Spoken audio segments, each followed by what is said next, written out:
Om Jananim Saradam Devim Ramakrishnam Jagadgurum Padapadme Tayo Shritva Pranamami Muhurmuhu.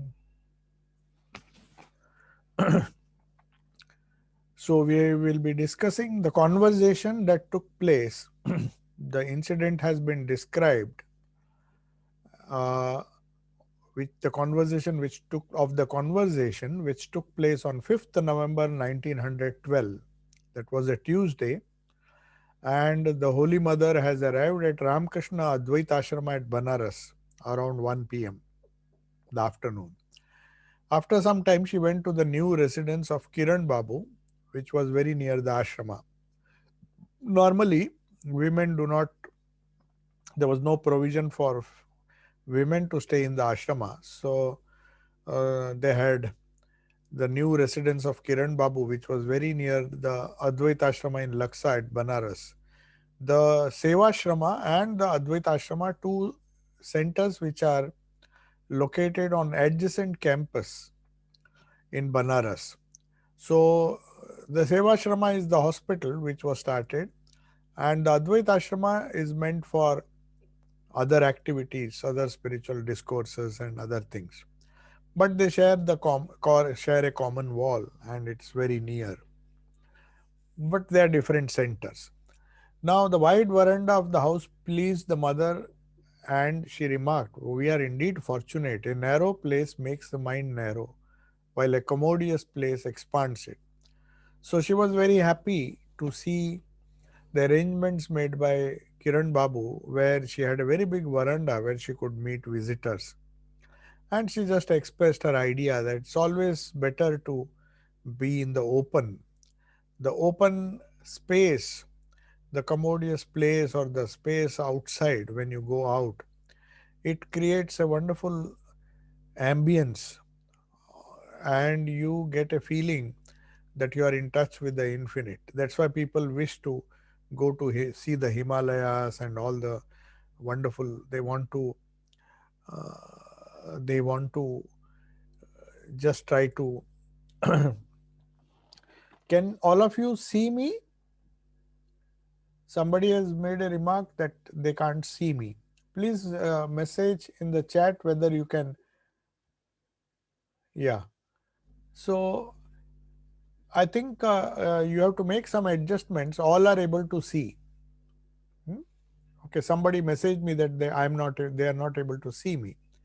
Anyway, I think they have to switch on some their video or something. Anyway, the mother was staying on the first floor of Kiran Babu's house in uh, on the first floor of Kiran Babu's house in Banaras, which was very adjacent to the ashrama, to the Ramakrishna Advaita Ashrama, which was adjacent again to the Ramakrishna Sevashrama, which was one of the first hospitals which was started by Swami Vivekananda, and he believed in the philosophy of serving God in man. So the hospital was run with that attitude of worshipful service, that every patient who comes to the hospital is not just, is a rogi Narayana in the form of a rogi, a deceased Narayana coming to accept your service as a rogi. So when you come as a rogi, uh, you get an opportunity. The doctors, the nurses, and all the medical staff get an opportunity to serve the patients who have come, trying to see the Narayana in them. Shiva Gyane Jiva Seva. So serving is not just the goal. It is the service is to attain a higher purpose. The goal is, as I said, is always realization of God or moksha. That is what we all, the Sanatana Dharma believes, that there cannot be two goals. There is only one main Purushartha, that is moksha.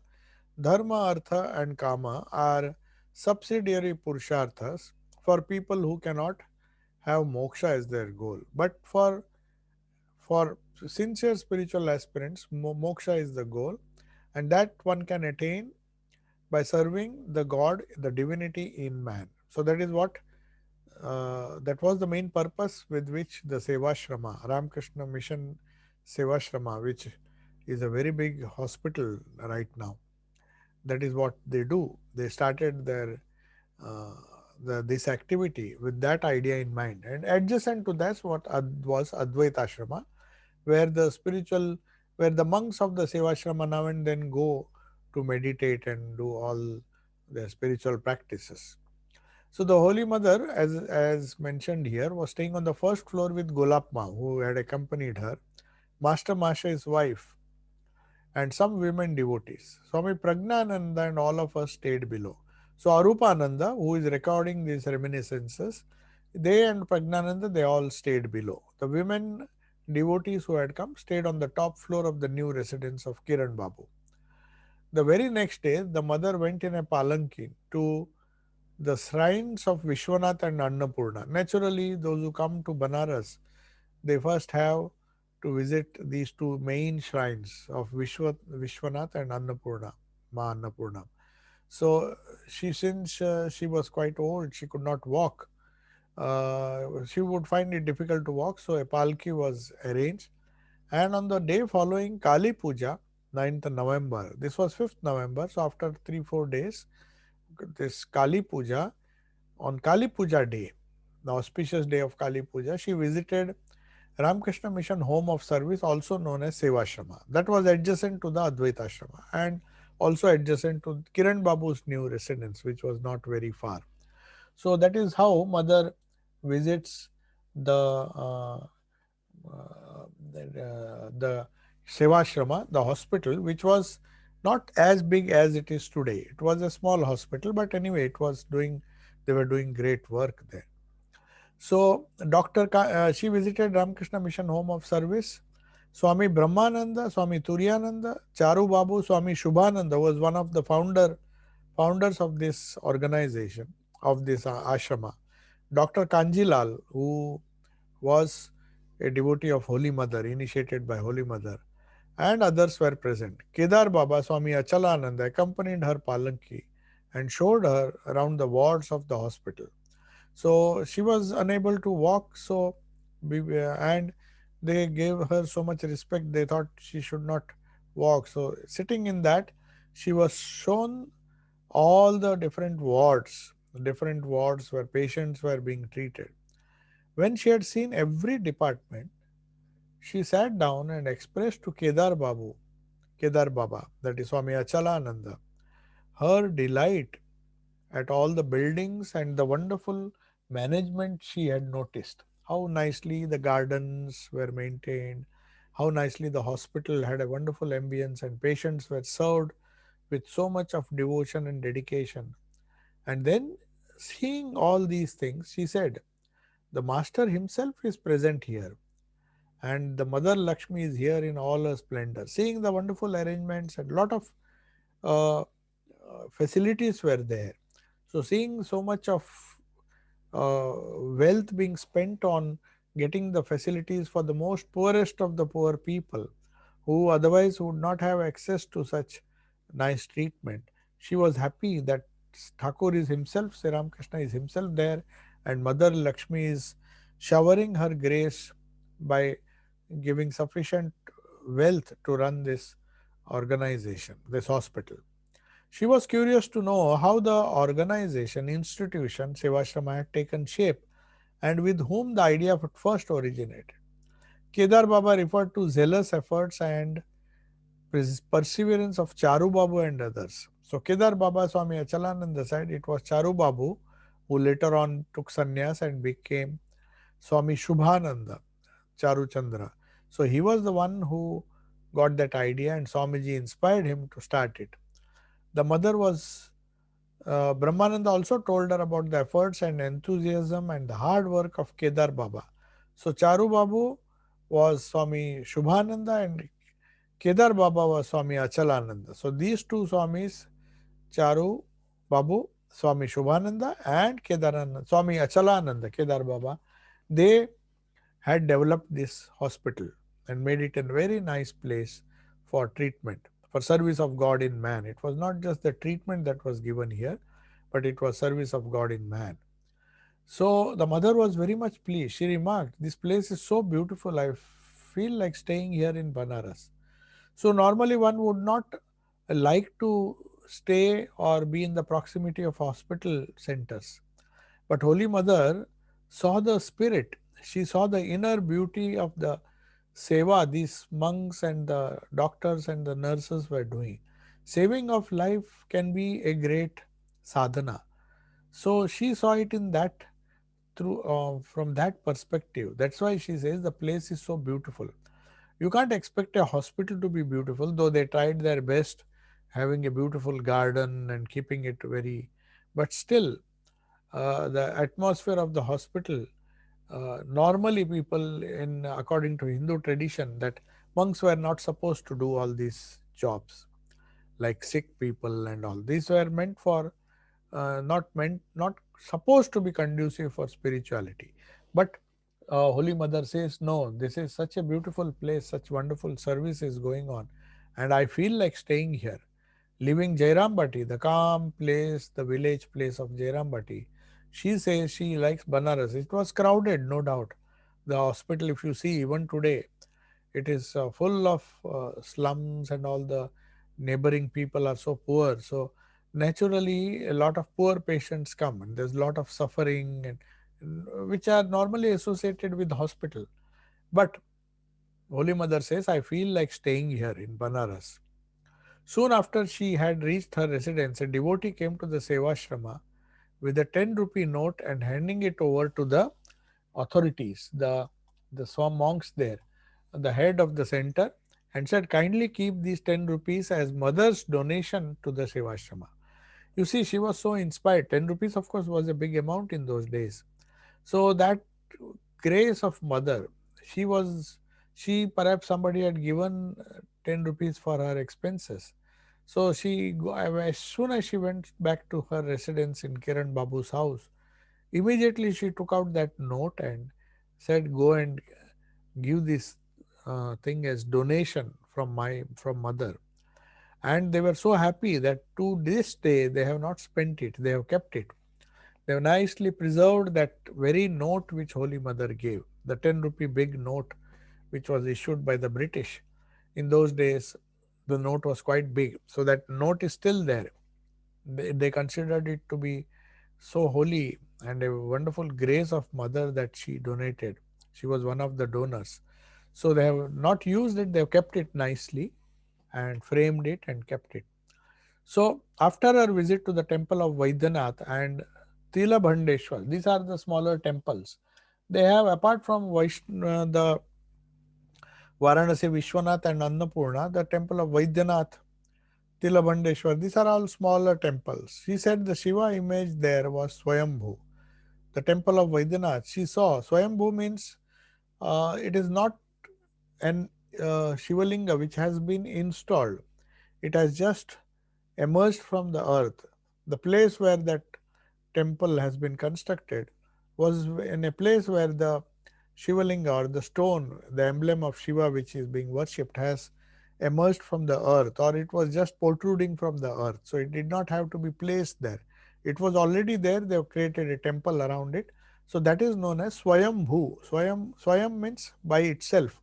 Bhu means one which came out of itself. So the Shivalinga was something which was Prakriti's gift. It came naturally, and it was, that is why it is called Swayambhu. There are so many Swayambhu Shiva temples all over the country where they say that this Shivalinga is a natural outgrowth from the earth. It's not just uh, uh, placed by human beings. So they consider that Swayambhu as very sacred.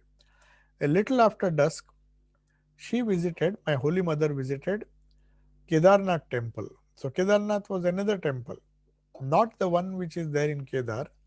That is the real Kedarnath temple, but this is the Kedarnath temple in Banaras. And she attended the evening service there after having a look at the holy Ganga. So it was on the bank of the Ganga. Most of the temples face the holy Ganga. So about Kedarnath, she said, this Kedar and the Kedar in the Himalayas are identical. They are connected. If you see this, it is as good as seeing that. The deity here is a living presence. So she had a wonderful experience when she visited Kedar here, and she got a intuition, very strong intuition, that the Kedar which is there in the Himalayas, in Kedarnath, is the same Kedar, the same spirit is pervading. So she could see from her subtle vision that they are connected. And those who cannot go to that Kedar, in those days it was so difficult for people to walk all the way and go on pilgrimage to Kedar and Badri. Very often, people who went there never returned. They went in a very advanced age, and on the way after darshan or even before darshan, they succumb to the strain and stress of the travel. So that's why people who could not go to the original Kedar, that is in Himalayas, would worship Kedarnath here. And Holy Mother confirms that the same Kedar, the same spirit, you can feel that presence of this divine spirit of Shiva here as you will feel it in the Himalayas, that is the big Kedarnath. One day, the mother visited Sarnath. Sarnath is some Buddha's famous place where he started giving his sermons. The first sermon which Buddha gave was in Sarnath. So that Sarnath was very near. It's very near Banaras. So she visited Sarnath and she saw some foreigners observing with evident astonishment the Buddhist ruins. There are a lot of Buddhist ruins, the Sarnath pillar and other things. So Holy Mother was just observing. She was taken there by some devotees and she was just visiting these ruins, uh, the huge rooms and the broken dilapidated structures which showed that there was a great civilization that flourished when Buddha was there. So then she saw some European people there. Some foreigners had come. So she says, see what a coincidence. These are the very people who built these things in their previous birth. Now they have come again and are amazed at their own doings. So she says, she gives a very wonderful hint that when people visit certain things, certain places, certain people, it's not just an coincidence, not just an accident. So when you come to Sri Ramakrishna, when you come to Holy Mother, some connection would have been there. When you visit Belur Math, for example, people from foreign countries. So it is not just a chance. There are millions of people. Some people may be staying in Kolkata or very near Dakshineshwar, but they would not have visited that place. Somehow that would not have happened, but people have come from far off places. So also these Buddhist Sarnath ruins, Holy Mother could see through her divine vision that these are the people who worked hard to build this. And after death, that attachment to these wonderful monuments, though they are dilapidated now, they somehow inspire these foreigners to come all the way, and they are amazed, though they are perhaps not aware. The samskaras, old samskaras have gone. They are not aware that they were the ones who constructed that. And she says, Holy Mother says, now they have come again and are amazed at their own doing. So, whenever we take rebirth, many of our old memories are forgotten. We don't remember. Otherwise, it's not just a coincidence that people worship these great deities. Maybe in the previous life we had some contact or some connection with Holy Mother. So this time you perhaps come in contact with some of her disciples or get some kind of initiation or some kind of connection of the previous birth is carried on to this life also. That's what Holy Mother is pointing, that these people have come all the way from foreign countries just because the name Sarnath must have struck a chord in their brains, and that would have inspired them to come all the way. Why would they come? They could have gone somewhere else. They've come here because the very mention of Sarnath, some old samskaras which are there as samskaras in the Karana Sharira, they get activated and they somehow feel though they don't understand their previous life connection, they don't understand, but Holy Mother could see them. When they were looking at these wonderful things, they were amazed because they have forgotten they have done it. So that is how these great prophets, they know, they can judge people. When certain people came to Sri Ramakrishna He used to tell he was there in Chaitanya Mahaprabhu's time. He was one of his companions or one of his followers. So also companions of Krishna, companions of Rama, when they came, Sri Ramakrishna could recognize. So also Holy Mother could recognize that these tourists are not mere tourists. Somehow they have contributed to some extent in their previous lives, and that memory or that karma has brought them here back. And now they are not realizing that it is they who made these amazing things, but they are amazed and say, oh, how wonderful those people would have been who have done these, not knowing that they themselves have done it. Now, at the time of returning, Swami Brahmananda sent the Holy Mother in his own carriage. The mother could not be persuaded at first. She said, no, no, Rakhal and others came in that one, they will ride back in it. I have no difficulty in travelling in this one. But she complied at last. Now you see how Brahmananji could foresee that the carriage in which Holy Mother had come had some defect. He could sense. The sixth sense told him that this vehicle is not safe for Holy Mother. So he gave his carriage, which was much better, and asked Holy Mother. Holy Mother first refused, then she said, no, okay, I will go as you. He said, no, you go in my carriage, I will come in yours. But it seems no sooner that her carriage was out of sight, the horse of the carriage in which the Swami was travelling behind them ran amok and landed in a roadside ditch along with the carriage. The Swami was seriously injured, though he got cured later on, but he was injured. So, if Holy Mother had sat in that carriage, perhaps she would have, uh, it would have been very fatal.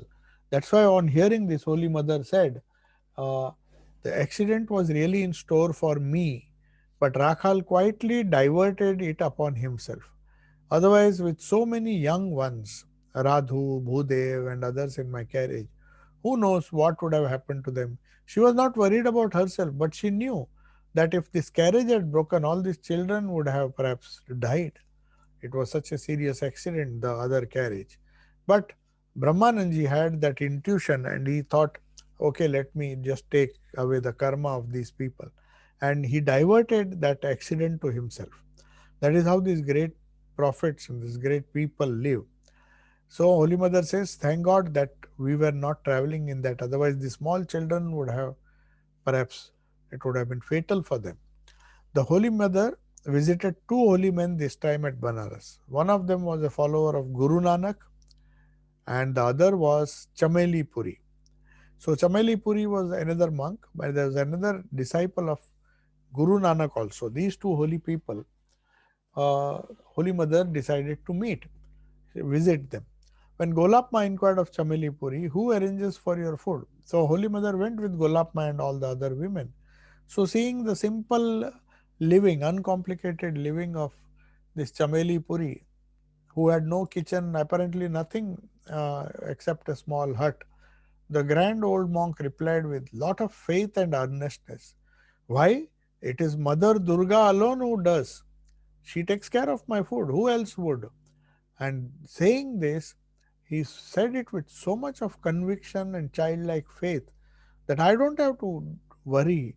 If mother wants to keep me alive, she will send food. So, this reply, this strong faith in the power of God to feed him and to keep him alive, impressed the Holy Mother so much that she said she was immensely pleased with this reply and considered Chameli Puri to be a great soul. So, next we'll see the returning home in the evening, she said to us, oh, that Chameli Puri. She was still she was remembering that wonderful meeting she had with Chameli Puri. And what did she see? He says, the old man's face come to my mind. That old man, he was quite old, he was more than 90 at that time. But he says, the face comes so prominently comes to my mind now, though we have left his company, it is just like a small child's face. So, that kind of childlikeness, which is so very essential, that kind of uncomplicated look, the uncomplicated way with which he expressed his faith. He said, "Why should I worry? These people are the salt of the earth," as Jesus said. They just depend on God for everything, even their trivial things. And they have such firm faith that somehow or the other their needs are provided. And that can happen only if one's life is full of faith and belief like a child. The child doesn't have to worry, it doesn't have to plan. It is not a complicated process for the child. It doesn't have to cook food.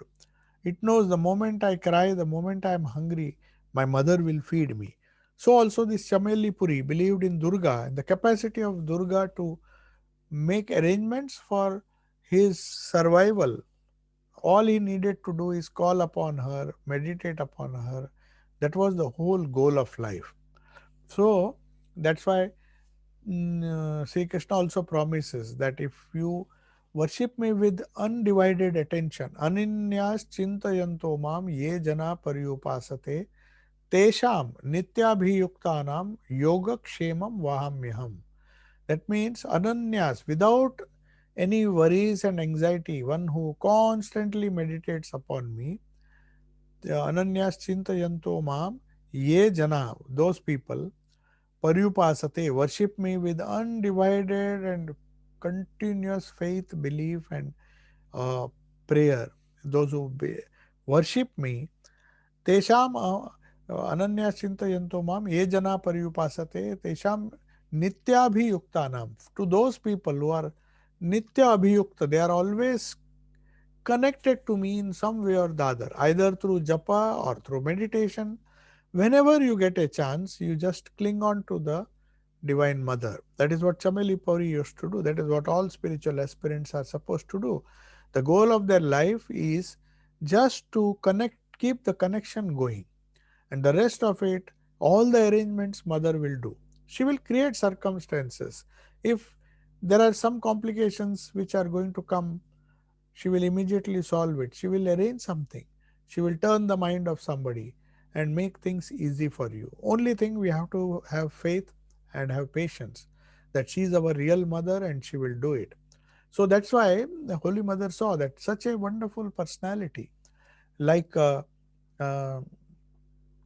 such a wonderful personality like Chameli Puri, who was of the faith, firm faith that Ma Durga is there to take. So he did not hesitate when Golap Ma said, "Who gives you food? Who cooks food for you? How do you survive here alone in this kutia?" So he said, "Ma Durga sends." So somebody or the other, maybe he would have fasted for a few days, but somebody or the other, when things were unbearable, would come and give, and he used to be happy, eat that, and then just call on her name. So that is the wonder of Chameli Puri. And as a result of this sadhana, he had acquired that childlike nature. That is very common. You cannot go into the kingdom of heaven unless you become as a child. So also Sri Ramakrishna used to say that when one grows spiritually, he becomes more and more childlike, more and more uncomplicated. So the next day, mother was so inspired or happy seeing the wonderful faith and conviction of uh, Chameli Puri that she decided to help. That is how the cosmic mind works. When you pray deeply, there will be always people who will be forced to help you. So immediately Holy Mother sent him some oranges, sweets, and a blanket. He would accept everything. He was just sitting and people used to come and give. Sometimes he used to use it. If he could not use it, he'll give away the blanket to somebody else. So he was very free. He had no connection. He had no desire to accumulate things. Only the basic minimum which he wanted he had, and his somebody the providence took care of his food and other things, the basic needs. So then I asked her. So on a subsequent day, Ras Bihari Maharaj asked her that if you want to visit some holy men, she said, "What more holy man I have to see? I have seen that holy man. Which other holy man is here?" So she was referring to Chameli Puri. She was so inspired that now I don't want to go anywhere. I have seen one holy man and he is really holy, and I don't think I'll see a better, holier person than Chameli Puri. So she was happy. So she refused to go and said, I don't want to see any other person. I've seen these two people and I was impressed by Chameli Puri, who is really devoted and fully surrendered to the mother's will. One day, some local women folk came to visit the mother. They found her very busy with Radhu, Bhudev and other children and asking Golapma to mend her torn cloth. One of them could not help blurting out, Mother, I see you are terribly engaged in Maya, entangled in Maya. The mother replied in an undertone, What to do, dear? I myself am Maya. Perhaps this devotee, this lady did not understand. She took the gross. She didn't realize that it is possible for the creator of Maya or Maya herself not to be caught by Maya by remaining in the midst of Maya. So she lived with the relatives, she lived with everybody who was directly or indirectly related to her and who depended on her, served them as if any worldly person would do, but she was beyond Maya. So the mother says, she doesn't say that I am not entangled.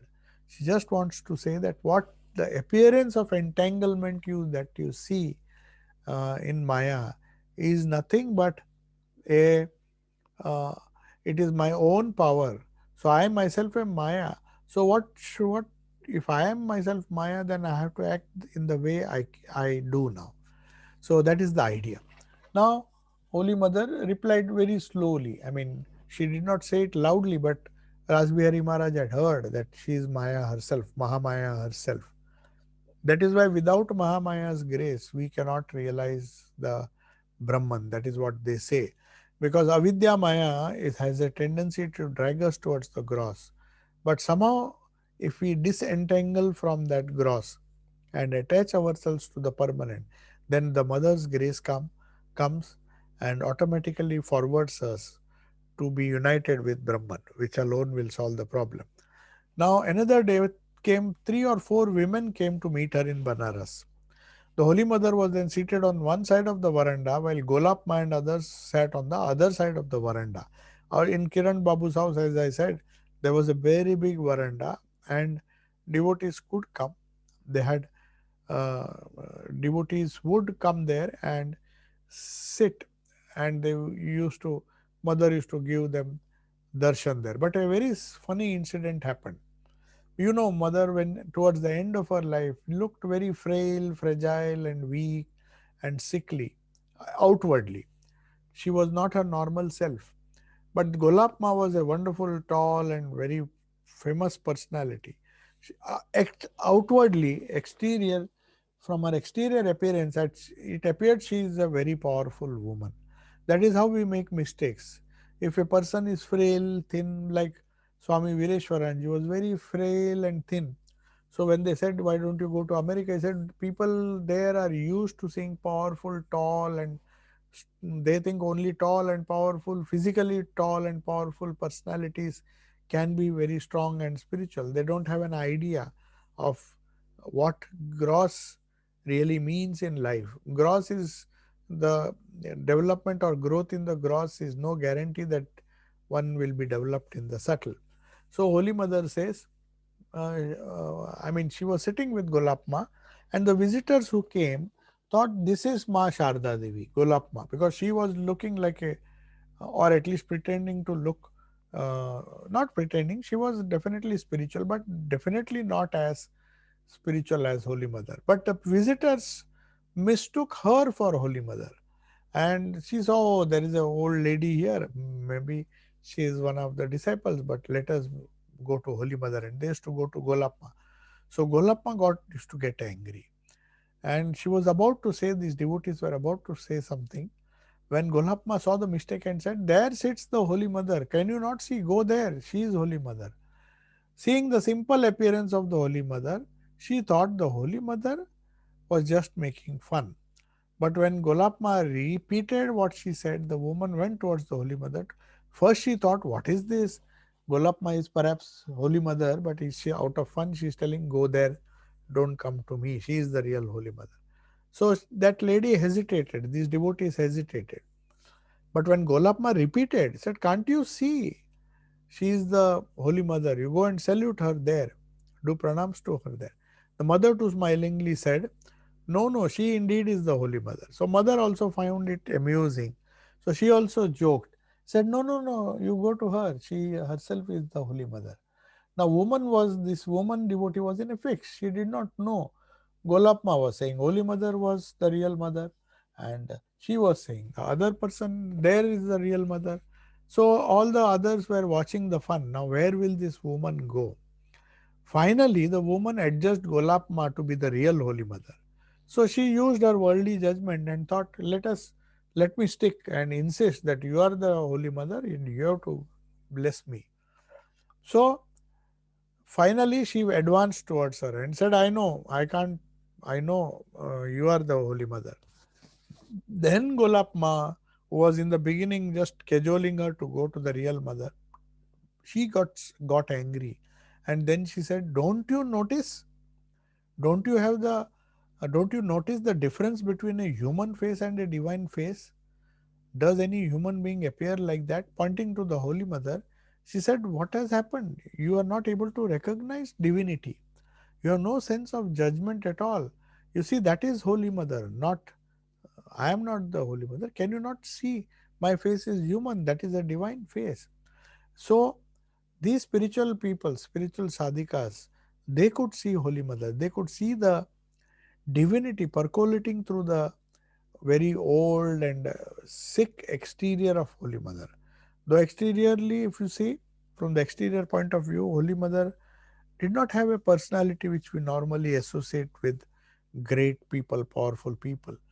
But here, she was so simple and humble that finally that woman who had come recognized and then had to accept Golapma when she scolded and said, can't you recognize a divine face and a ordinary human face? Does any human face appear like that? So that convinced that old lady, and then she became a devotee of Holy Mother. The Holy Mother indeed possessed something unique in her simple, gracious experience, which truly made one feel. Now, Ras Bihari Maharaj is writing that she had some uncommon grace, some wonderful, simple, though she was very, very simple, as Sri Ram Krishna. I was taking a class, I was just asked, how can you describe Sri Ram Krishna in one word? One disciple of the order mentioned to me this wonderful thing. So this disciple said, if I just, I mean, if somebody asked this question, so difficult to answer, how could you describe Sri Ramakrishna in one word? So this wonderful disciple said, mm, the simplest definition, Swamiji, I feel, is that he is the most simple and the most uncomplicated of all the beings that live on this world. See what a wonderful definition. See what a insight this person has got. Because she could see through all these spiritual visions and actions, there is one trend you see in Sri Ramakrishna. And only the really genuinely spiritual people will recognize this wonderful trend and trait of Sri Ramakrishna. That trait is simplicity, uncomplicated behavior. This uncomplicated, simple, guileless, childlike behavior is very, very rare. It comes to people who have done austerities for many lives. With some special grace of mother, one can recognize that. And without that simplicity, this woman was confused. She was just seeing the gross, as all of us do. We don't see the real spiritual person. We don't see the spiritual person behind this tiny frame or ugly looking frame. We just see the gross. Our minds have become so gross. It requires a really uncomplicated person to say that Sri Krishna was uncomplicated. What is the quality you like in him? There is purity, there is spirituality, there is divinity. But underlying all this purity, where does purity come? When you say a 5-year-old child, what is the first impression you get about that child? You get an idea of uncomplicated behavior. You get, and with that uncomplicated behavior, you find the purity. The purity, the physical purity, the mental purity of a child. It does not know envy, does not know anger, it does not have an idea of gross enjoyment. It is just happy with the little toys. So that kind of purity, that kind of joy, if a person can feel and live in this very, very complicated world, the one word which you can possibly use for a worldly person is a complicated person.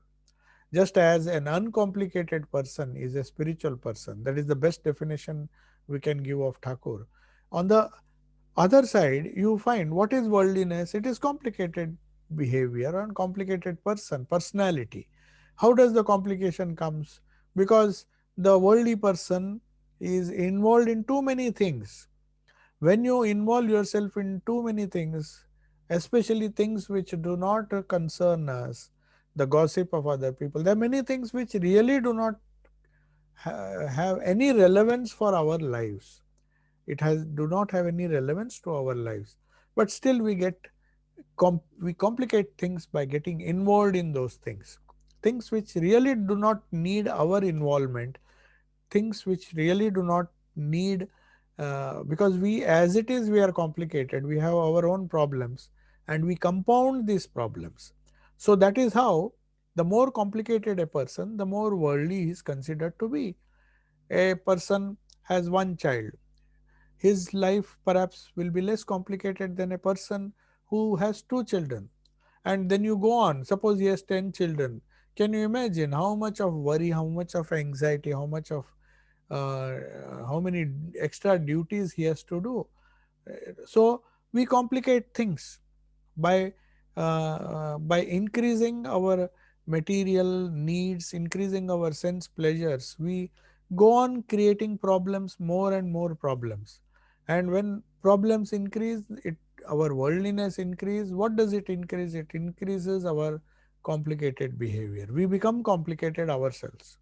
And such a complicated mind, such a mind which is bound, which is not free, cannot understand the freedom of Thakur and persons like Ma. Ma indeed possessed. See, this Ras Bihari Maharaj is able to read, though she appeared less imposing than Golap Ma. But he says the mother indeed possessed something unique in her simple and gracious appearance, which truly made one feel her uncommon, uncomplicated nature. Now, this is a point one should remember. Golapma told that woman, you so gross? Are you so worldly that you can't compare or understand a simple woman and just because I appear slightly well built and you judge everybody by the gross? Can't you see? Can't you feel the vibrations? That requires empathy. That requires sympathy. That requires a kind of spiritual sensitivity to understand. So, describing Sri Ramakrishna as an uncomplicated person, there is a beautiful song in Bengali, এসেছে নূতন মানুষ দেখবি যদি আয় চলে विवेक वैराग्य झूली दुई कांधे सदा झूले. So here comes an uncomplicated Nutan Manush. He is not like other human beings. Sri Ramakrishna and Holy Mother, they don't have complications in their life. They are very simple. They are simple, down to earth, and extremely uncomplicated. That makes them free. That makes them joyful, ever joyful. So Esheche Nutan Manoj, Girish Ghosh or somebody composed this beautiful song. This great new man has come, this man of this age. What has he come? He is moving freely. When can he move freely? Because he has two bags. It's symbolic that he has one bag. On one shoulder is the bag of viveka, that is discrimination between real and unreal, and on the other shoulder is the bag of vairagya. So if you have viveka, if you have vairagya in your life, then your life becomes complicated, uncomplicated. So vairagya is nothing but making things easy for ourselves, being simple like Thakur, uncomplicating things, not getting involved in things which really do not. Our creative nature is normally used in creating things which create problems for us later. You see, all our complications or creativity is not used to make ourselves more spiritual. If we are really creative, we have to discriminate properly, go after the eternal. We can use our creativity not to get bound, not to get bound to this world, not to get stuck. That is real creativity. Real creativity is not getting bound and then crying that, oh, I have this problem, I have that problem. The world doesn't want to listen to our problems. They say you deserve it because you had no control over yourself. You created this complicated world around you. You created this mess, and now you complain and you want God to save you from this mess. Who asked you to do that? If you had Vivek and Vairagya as your guiding factors, then your attitude would have made you free and happy. So that is what Ras Bihari Maharaj means when he says the uncomplicated or uncommon nature of Holy Mother was so unique. She was simple, she was just doing, she was in fact living in the world, but she was not attached. Her simple appearance, the simple tasks she did, she was in fact more simple than Thakur, than Sri Ramakrishna. Her life unobtrusive, no ego, absolutely quiet. If you see, there are some people who like this simple living. Somebody sent me a beautiful video where a Japanese lady, the face is not seen, but she shows her, if you can see it on YouTube. It's a beautiful video, very educative, very entertaining, where she shows that she has a very small house living in some expensive part of Japan. How to be happy with a very very small, it's even smaller to be called a studio house. So but the things are arranged so beautifully, so nicely things have been kept. So simple living and high thinking, this uncomplicated way to have a big house and not in, see, even if you have several rooms and several apartments and so many houses, after all you are going to use only one room, that is which is enough for you to use. Even the biggest king, though he has a palace, maybe at one time he will use only one room. He may be having so many bedrooms and so many rooms, but that doesn't mean that his enjoyment, his his need is just one room where he will live, he can move around and enjoy this world. But people complicate things. They have several houses, they have several rooms, and then they worry about things which they are not using.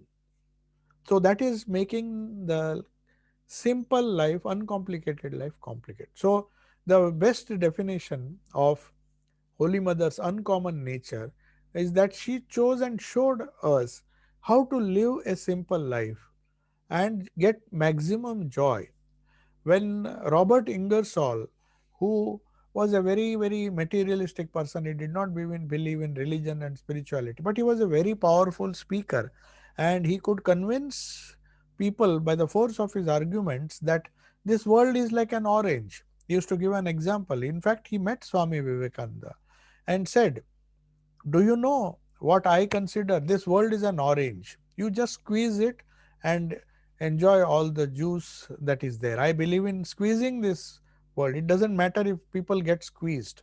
I have to just manipulate other people, squeeze the juice out of them like I squeeze the orange and then take every drop and then die one day. That is my philosophy of life. I don't care. Then Swamiji, he told this to Swamiji. He says, I don't believe in all this spirituality and all. I believe in there is a world here. Enjoy it as much as you can by squeezing and don't care about ethics and other things. You just make the most out of either by hook or crook, just try to be happy. So, seeing the danger of this philosophy, Swami Vivekananda told him, I too believe, our Vedanta also believes that this world is like an orange and it has to be squeezed. But unfortunately, you don't know the real art of squeezing. You just squeeze. And when you squeeze, perhaps you don't know the right method. A lot of drops are lost. You see, when we enjoy the world, we don't realize that every enjoyment takes away certain, as Swamiji said, we came to enjoy, but we are being enjoyed. We think we are enjoying, but somebody else is also enjoying at our expense. Nothing comes for free in this gross world. If you want to enjoy certain things, you have to work hard. Maybe you work hard for 8 hours and then enjoy for 1 hour and go buy a luxury car and just have a round. But that 1 hour of enjoyment has made you work 10 hours. So that is what Robert Ingersoll was told by Swamiji. You try to squeeze the orange, but you squeeze it in a wrong way. So a lot of drops are lost, and your enjoyment is not real enjoyment. But the spiritual path or the path of Vedanta teaches you how to really enjoy the life of freedom, joy, and uncomplicated life. That that wisdom makes you squeeze the orange in a different way. You live in the world, but you live it in such a uncomplicated or simple way that you don't you enjoy more than you work hard. So that is the idea of squeezing the orange. That is what Swamiji meant. That if you squeeze the orange as I do, then you will get every drop of it. Every drop of it you can enjoy without any wastage. So Swami Vivekananda, perhaps he could not understand what Swamiji meant, but that is what that is the message conveyed by these great prophets. And they say that it is only when we go after the impermanent, go after the permanent, the eternal things which give us, which teach us the right way of squeezing the orange of this world, that we don't lose a single drop. All other enjoyments, the grosser they are, the more we are worked upon. We work upon them thinking that it will give us joy. We chase money, we chase wealth, we chase so many sense objects, thinking that they will give us fun. But finally, Swamiji says, nature grabs us by the neck and depletes us and throws us aside. That's what everybody realizes when one gets old, that he tried to enjoy this world. He tried. He had so much faith in the temporary things of the world that he spent a fortune or spent his all his energy, struggled to enjoy. But then finally he found that he himself in the process was squeezed like that orange, and he had to sacrifice a lot to get a little bit of drop of that orange juice. So that is what these great prophets, these uh, great saints teach us, that it is a very difficult task to be simple. It is a very difficult task to be uncomplicated like Thakur, like Sri Krishna. And that is why they say if one becomes spiritual, then it's not that one attains many things. One attains, may not attain many things. The things which they already possess, that gives them maximum joy. They don't waste their time. They, just like a child, the child is happy with the toy that is given to her, it enjoys. So also the saints, they enjoy doing the small work. If you see the video of this Japanese lady, how nicely getting up from that in one single room, if you see that video, you'll get so much of uh, inspiration, seeing how simple acts of our day, the whole day, there is not one boring moment. The way the things are done in that small room, the room is very small. Maybe if she had an expensive house, then she would have found it troublesome to even clean it. But here it's a small room, and she's happy with that. And how simple living, but simple, but very, very joyful living. Everything, every action that is done with so much of uncomplicated uh, attitude and simplicity, that that simplicity itself gives joy. Day after day, things are done in a very simple but in a beautiful way. That is how Swamiji also was inspired when he saw a few houses in Japan. He admired their culture, their sense of beauty, their sense of the simple, and also the beauty. They did not, they use the limited resources, the waste paper, the things which were normally treated as garbage and other things. So he was fascinated by how creatively they made maximum use of the little space they had, because Japan was a is a small country with lot of population, and they find it difficult to get palatial houses like some of the bigger countries. So Swamiji says, see the ingenuity of these Japanese, how nicely, how beautifully they keep things. So this is the secret. A simple living with high thinking facilitates spiritual development, evolution. And Holy Mother possessed, this is what we end today. Ras Bihari Maharaj, after this conversation, says, Holy Mother indeed possessed something unique, which only a unique person, a deserving person, will recognize. Just as when I asked, what is the great thing, one of the devotees said, it is the uncomplicated. Uh, Thakur is an uncomplicated person, a simple person. So that's why he says something unique in the simple and gracious appearance, which truly made one feel Holy Mother's uncommon nature. So the God of small things, or the greatness in small things, as Swamiji said, the Bhagavad Gita teaches us, why should you see greatness in big things? Why not see it in small things? Why not see the greatness in the small ant, in the beautiful sunshine, the beautiful creation? You don't have to spend a fortune. You just go out. We don't even have the luxury to do that. You just go out in nature. You'll see. If you want to be happy, you don't have to spend a fortune. Just going out of a little away from your place, or even staying within your place, decorating, seeing the beautiful flower, contemplating on the wonderful creative nature which Prakriti has, and try to see the Purusha, the joy, the eternal freedom, vibrating and pulsating in all these wonderful creations. If you see a human being alone, nature is so perfect. It's such a perfect creation of the Purusha through his Prakriti. But the uncomplicated Prakriti becomes complicated because of the evil qualities in man. He creates problems and then tries to cry and then tries to solve it. So the secret of this today's uh, conversation has been very beautifully expressed in this last line. The mother indeed possessed something unique in her simple and gracious experience, which truly made one feel her uncommon nature.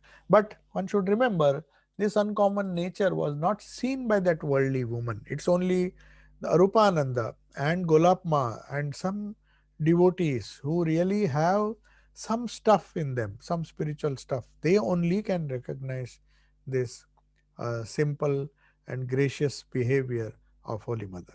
So, if there are some questions, let me just see, the time is almost over.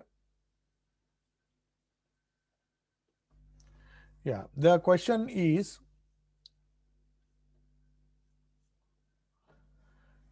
if Thakur's life is depicted in one word as renunciation, how can Holy Mother's life be depicted by one or two principal qualities? It is the same thing. You can depict it as I told you, simplicity. There are many qualities. The Holy Mother's life, as Thakur's life, so beautifully has been described by somebody as a uncomplicated, simple, childlike behavior. You can see the same childlike behavior in Holy Mother. But at the same time, there are other qualities which can be used to describe Holy Mother, and that is santosha, that contentment. And she herself said, contentment, the other word of uncomplicated behavior or simple behavior is contentment. Santosha. Tosha means joy. Santosha means intense joy, or harmonious joy, continuous joy, irrespective of the outer gross circumstances. So that is how we can describe that she never lost her calm. She did not want any bhav samadhi or anything, but that continuous jar of nectar of joy was always welling up from her heart, and she felt that. So, in one word or two words, we can depict Holy Mother's life as a person who is full of santosha, just like we describe Thakur as a uncomplicated, free, and childlike or simple person. That is, that simplicity, one has to remember, is the most difficult thing to acquire. We are complicated by default. By default, we are complicated people. because our upbringing, our training, the attitude given by our peers, our parents, our teachers, and our peers, the world around us is telling us constantly that unless you are complicated, unless you are chalak, unless you are cunning, unless you are having all the evil qualities, apparently you will never be successful. So the world has always tried to make us complicated. So it is the most difficult task, as Swamiji said, Siram, to get the simplicity, to get the childlike guilelessness of Siram Krishna. So unless, as Siram Krishna himself said, when he saw some of his disciples like Niranjanananda, who was supposed to be, was very strong and powerful in physique, but mentally he was very simple, very frank, very brute to the extent of he was very brutally frank. He would call a spade a spade. He did not know the fine art of conversation. He was childlike. If he felt something is wrong, he will tell. He used to tell Brahmananda, and that's why he became very unpopular with some people, because he used to tell them on their face. He did not know the art of hiding and uh, the cunning art of being one, speaking something and doing something else. Manmukh ek kara means to speak what you feel. That comes only to a childlike person. The child doesn't hide anything. If it feels hungry, as Thakur used to give that wonderful example, Naren was very angry when Thakur used to see that he has not eaten anything because of the poverty, because of his father's death. So he used to tell some people that please feed him. He is hungry.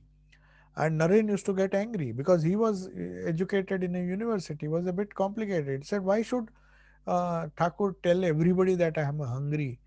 But you compare, if Naren was there as a child, and if the child is asked, do you feel hunger? He will simply nod his head and he will eat. He will not bother to see where he is eating, whose food he is eating. He said, I am hungry, I have to eat.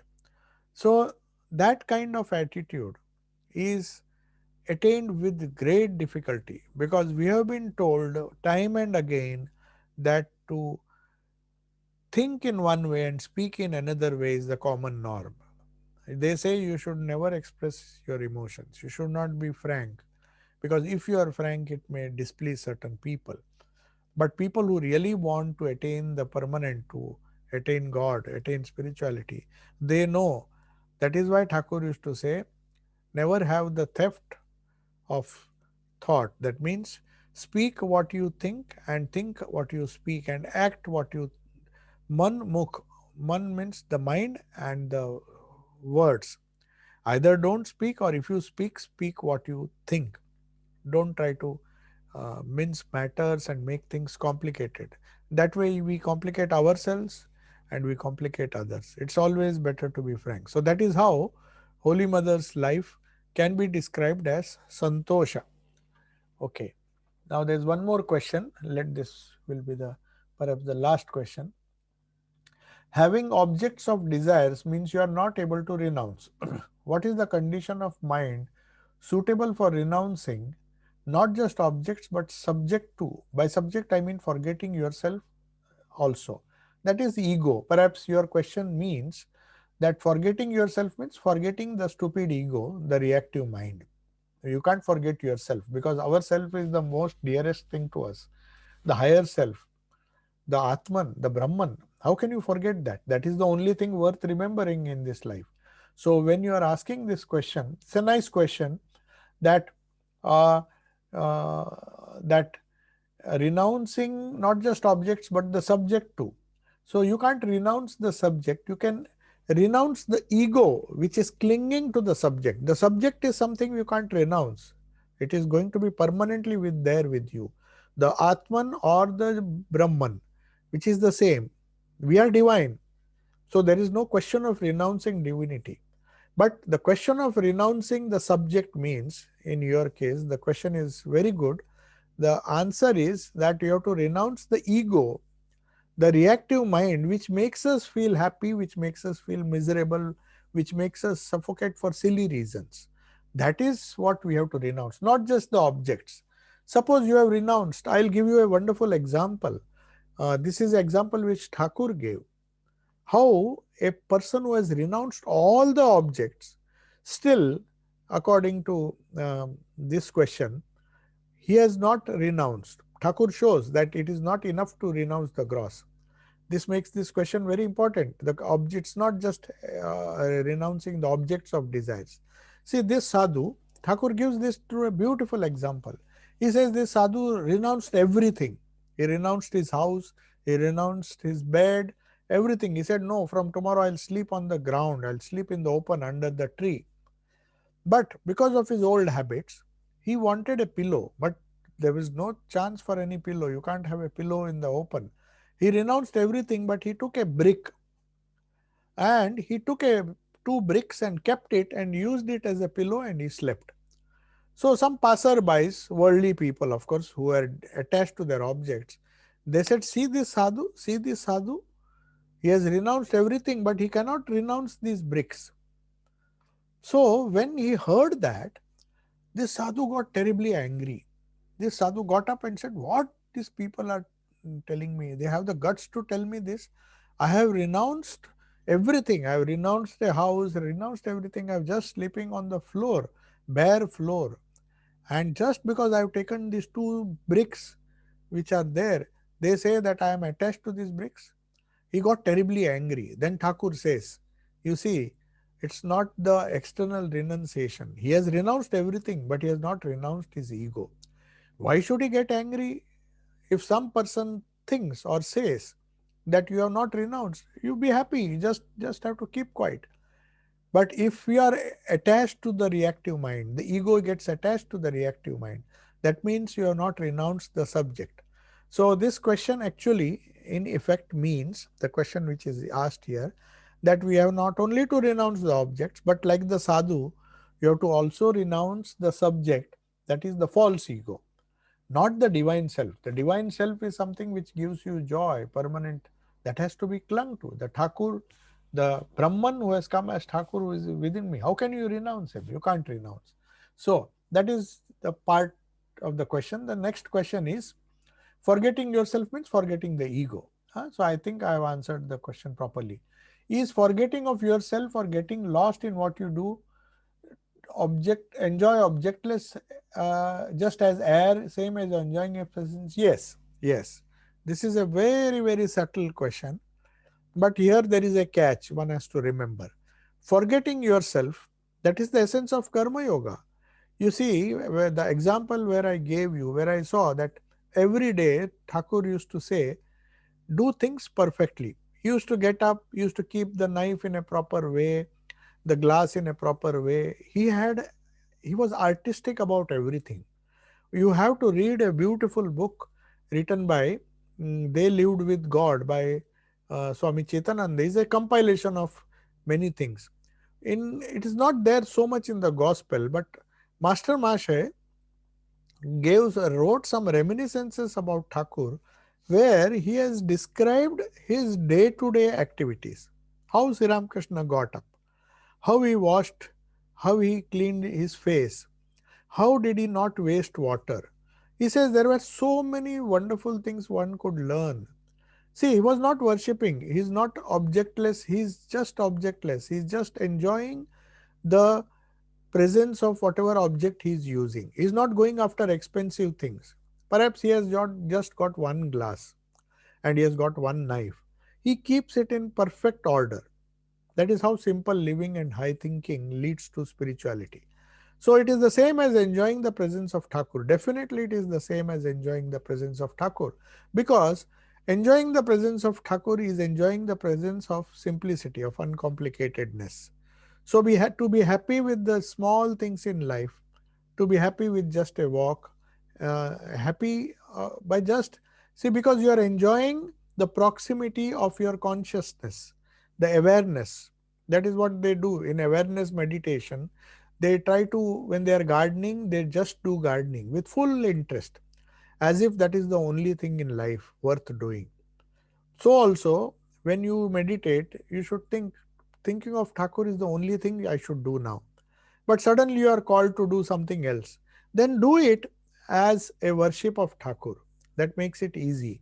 Now I have been asked to stop my meditation and do this, but I will do it with the same joy.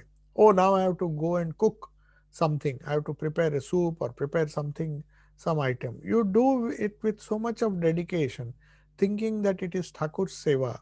You are doing it for your Ishta, if you are believing in a personal God, or you do it just for the love of it, for the love of consciousness, the consciousness which is in Thakur, which so uh, so it is the same thing.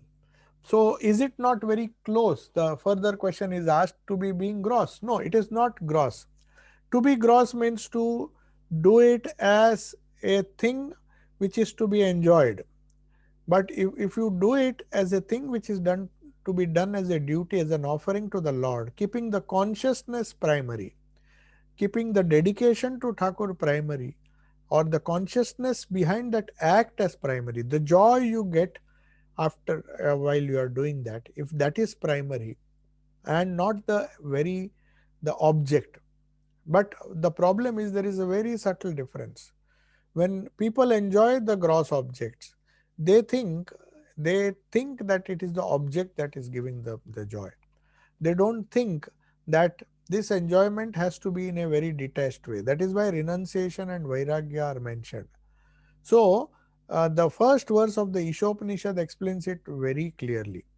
Tena tyaktena bhunjita. You enjoy the world by renunciation. Now, what is the meaning? It will take a very long explanation. That is the first verse. Tena tyaktena bhunjita ma gridak kasya svidhanam. He says, how should we look upon, cover the whole world with Lord? So, a person who is enjoying a gross enjoyment, a gross thing, he is not seeing the Lord. That is the difference between enjoying the simple things. But you have to, at the same time, you have to see Thakur, or you have to try to see the Brahman, or try to see the consciousness pervading that. Only then these small things will be equivalent to worshipping Thakur. Otherwise, not. Otherwise, if you take the object to be the end, then it is a temporary thing. It will give you temporary joy and it will go. Whereas the other attitude, that it is the Thakur, you are covering everything with the Lord, and through renunciation, ma gridak tasya tena tyaktena bhunjita. By renouncing the gross, enjoy the subtle, which is there. So there is a huge difference. Maybe on some other occasion I will try to explain. But the question further asked is, but what if you enjoy daily duties more than doing real work? Now, real work or daily duty, the attitude should be the same. If your daily duties are not enjoyable, you have to find out ways and means how to make it enjoyable. Just like there are certain unpleasant things which Holy Mother had to do. She she never said that I don't like to wash vessels. I just like cooking, so I'll do cooking. That is what most of us do. But you see her life. It was so even minded. Her santosha was not depending on the external object. This is a subtle thing. It requires a long explanation. But it is like a child happily lost in playing on his own and suddenly called to do something that is annoying. Yes, that is true. But if the child is ignorant, then only it will happen. That's why I am saying we should be childlike, not childish. That is a childish behavior, that I want my toy, I will not give up the toy. Whereas if the child is a divine child, if he is really childlike, not childish, then he will not assert his ego and said, no, I want to enjoy only that. He will say, okay, take away this toy, give me another toy, it's fine, I will enjoy that toy. So he is not having a choice. He has not developed that complexity, or the complicated nature that I want only this. He is not selective. But that comes very, very difficult. See, mother was not selective. She would have preferred to do japa, but then she never complained if some people came and she had to feed them. She started cooking because she was enjoying that cooking. She was enjoying the spiritual uh, attitude which that constant uh, trying constant presence of Thakur which he felt, constant presence of the Ishta, if that is there, then this childlike behavior can lead to uh, joy. You will not find it annoying. You will find it enjoyable. So anyway, the wonderful questions. These are wonderful questions, and I hope these wonderful nature.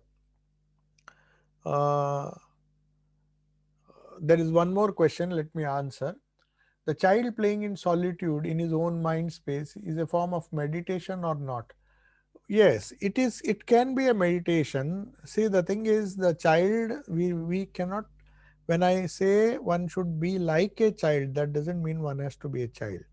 Now, if he is lost in his mind space, if he is independent and playing without an idea of what this consciousness is, see, he is playing in solitude. It is fine. The child is playing in solitude, but his it cannot be a meditation because he doesn't know. We voluntarily choose an object of meditation which is Brahman or consciousness, pure consciousness, which we know to be joy. But unfortunately, childlikeness nature and childish nature is quite different. The childish nature, he thinks the gross is everything. The gross toy is everything. And when he sees the toy breaking, he gets upset. Whereas the childlike nature or the divine personality, what he does is he does not bother if the gross changes.